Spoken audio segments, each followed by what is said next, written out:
Sa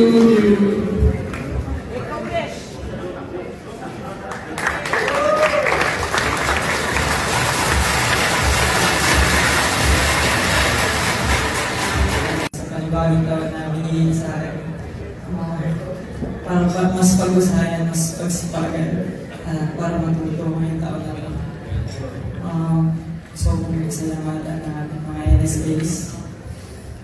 Ma'am Cynthia, kayo maraming salamat po sa pagtitiwala. Palaging paniniwala sa akin. Chairman Bato, thank you so much po sa suporta. POC, and syempre gusto ko i-highlight ang ating mga sports writers.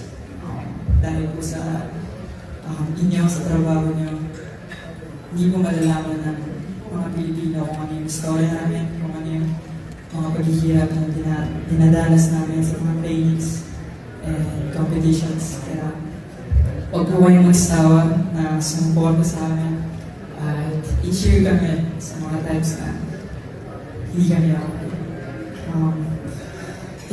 Sa lahat po ng mga tao po na nandito, gusto ko po kayong pasalamatan at gusto ko rin po sabihin na patuloy po natin galingan, patuloy po tayong magsikap, patuloy po tayong matuto, at patuloy po natin ikaw na maging inspirasyon para sa maraming kabataang Pilipino. Maraming salamat sa award. Thank you so much.